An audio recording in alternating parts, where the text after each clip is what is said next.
हम अपना हिस्ट्री का चैप्टर 8 रिवाइज करेंगे। अब इस चैप्टर में हम क्या पढ़ रहे हैं, पूरी बुक में हम क्या पढ़ रहे हैं कि थाउजेंड्स ऑफ ईयर्स के दौरान क्या क्या चेंजेस आए हैं। टेक्नोलॉजी में चेंजेस आए हैं, आपके किंगडम्स में चेंजेस आए हैं, आर्ट एंड क्राफ्ट में चेंजेस आए हैं। तो आज इस चैप्टर में हम जो रिवाइज करेंगे वो है कि भक्ति में क्या क्या चेंजेस आए हैं। डिवोशंस में, भक्ति यानी पूजा पाठ करने के तरीके में, जैसे लोग अपने भगवान मानते थे, उन सब चीज़ों में क्या चेंजेस आए हैं।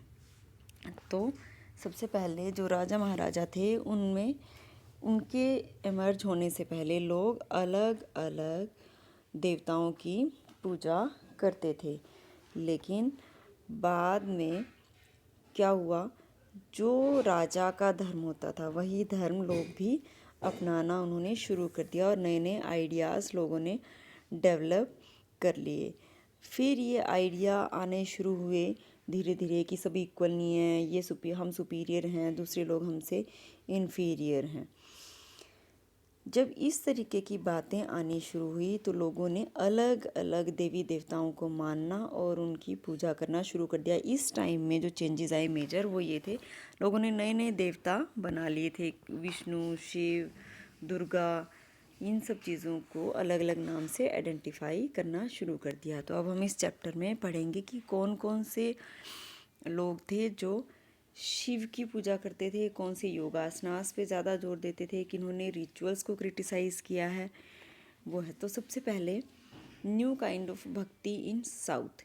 और हमेशा से जब हमने हिस्ट्री पढ़ी है तो साउथ के किंग पढ़े, फिर नॉर्थ के पढ़े, इसी तरीके से साउथ में जो चेंजेस आए पहले वो हम देखेंगे।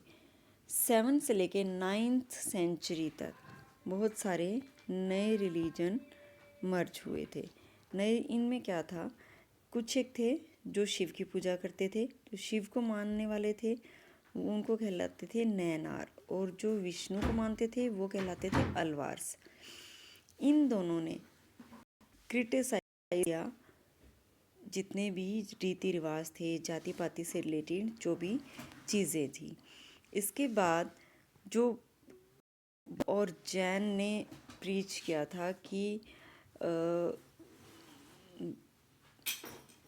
मोक्ष के मार्ग का जो उन्होंने वर्णन किया था, अलवार और नैनार ने उनको क्रिटिसाइज़ किया, यानी वो इनके अगेंस्ट थे। ये एक जगह से दूसरी जगह घूम घूम के अपनी बातों का प्रचार करते थे, प्रीच करते थे, अपना प्रवचन करते थे।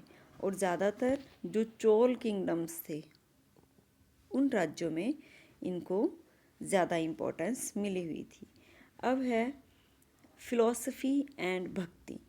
अब फिलॉसफी एंड भक्ति में क्या है, शंकराचार्य थे जो केरला के थे, जो एक टाइप के फिलोसोफर थे, और जिन्होंने किस बात पे जोर दिया, वननेस ऑफ गॉड, कि ईश्वर एक ही है और इनमें इंडिविजुअल सुप्रीम सोल है और वही अल्टीमेट रियलिटी है, यानी बस एक आत्मा है जो सबसे सुप्रीम है, सबसे बेटर है, बेस्ट है, और वही कहीं ना कहीं जाके आत्मा ही परमात्मा में लीन होती है और आत्मा परमात्मा का ही स्वरूप है। उसके बाद थे रामानुज, ये तमिलनाडु के थे और इनको भी ये लगा था कि विष्णु की बहुत ज़्यादा उपासना करने से ही आपको मोक्ष की प्राप्ति होगी, आप जन्म मरण के बंधन से छूट जाओगे। नेक्स्ट हमारे जो आते हैं वो है बसवन्ना और वीरशैव। ये बसवन्ना और वीरशैव, इनमें थे अक्कम महादेवी और अलम महाप्रभु। ये 12th सेंचुरी तक आ गए हैं हम, 7th से लेके 7th 8th 9th 10th और 12th सेंचुरी के ये सेंट्स हुए हैं, साधु हुए, संत हैं। इन्होंने जो ब्राह्मणवाद फैला हुआ था, यानी जो प्रपंच थे, जो पखंड थे, आडंबर थे, मूर्ति पूजा थी, उन सब चीज़ों को अपोज किया। और जो वुमेन के साथ ट्रीटमेंट होता था, कास्टिज़म जो थी, उन चीज़ों को भी इन्होंने नकारा, ख़राब किया, ख़राब बताया। अब क्या है, क्योंकि हम साउथ के कर रहे हैं, ये सब आपने ध्यान रखना है, जितने भी हैं ये देखिए तमिलनाडु से एसोसिएटेड हैं जितने भी सेंट्स हैं, या तमिलनाडु के हैं, केरला के हैं, ये अलग अलग आपने याद रखना है कि केरला के 2 सेंट्स कौन से हैं, तमिलनाडु वाले कौन से हैं। अब महाराष्ट्र के, महाराष्ट्र में थे ज्ञानेश्वर, नामदेव, एकनाथ, तुकाराम, सुकुबल। ये विट्ठल प्रभु की भक्ति, विट्ठल भी विष्णु का ही एक नाम था, इन्होंने उस पर इंसिस्ट किया। और ज़्यादातर जो थे महाराष्ट्र के जो संत ये लोअर कास्ट से बिलोंग करते थे, और इन्होंने जितने भी रिचुअलिज्म हैं, जितने भी आउटवर्ड डिस्प्ले है कि भगवान की पूजा के लिए जो भी बाहरी दिखावा है, उन सब चीज़ों का विरोध किया है। फिर हमारे नेक्स्ट आते हैं नाथपंथी, सिद्ध और गीज। ये वो रिलीजियस ग्रुप था जो सोशल डिवीज़न को जिन्होंने क्रिटिसाइज़ किया। आप एक चीज़ यहाँ पे बिल्कुल ध्यान देंगे कि जितने भी ये संत हुए हैं, इन सब ने जो समाज में फैले हुए अंतर थे, जो समाज में फैली हुई कुरीतियाँ थी, जो जाति पाति थी, जो मूर्ति पूजा थी, जो बाहरी आडंबर थे या ब्राह्मणवाद था, उन सब का विरोध किया है। तो ऐसे ही नाथपंथी, सिद्ध और योगी जो हैं वो ये कहते थे कि योग आसनों के द्वारा, ब्रीदिंग एक्सरसाइज के द्वारा आप ध्यान लगा सकते हैं और ईश्वर को पा सकते हैं। ये तो थे हमारे सारे साउथ के। अब इसमें है इस्लाम और सूफीज़म। इस्लाम भी क्या है, ये भी एक भगवान की उसमें यकीन रखते हैं, और जितनी भी वर्शिप वगैरह हैं या जो फ़ोटो हैं या जो मूर्तियां हैं उनका खंडन करते हैं। जितने भी ये जो बड़े मुस्लिम रिलीजियस लीडर्स ने जो भी रूल रेगुलेशन बना रखे हैं उनके अगेंस्ट है।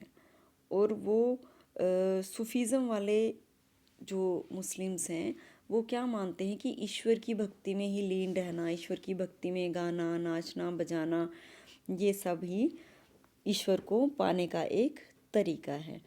और इनमें से ज़्यादातर जो सूफ़ी संत रहे हैं वो रहे हैं गज़ाली, रूमी, मोइनुद्दीन चिश्ती, कुतुबुद्दीन बख्तियार, काकी, फरीद ऑफ पंजाब। ये सारे क्या हैं, ख्वाजा निज़ामुद्दीन औलिया, ये सब क्या हैं, सूफ़ी संत रहे हैं। तो आज तक की रिवीज़न में हम इतना ही करेंगे। बाकी की जो रिवीज़न है वो हम नेक्स्ट लेक्चर में करेंगे। आप सभी ने अपनी बुक में से यहाँ तक इस चैप्टर को रीड करना है केयरफुली।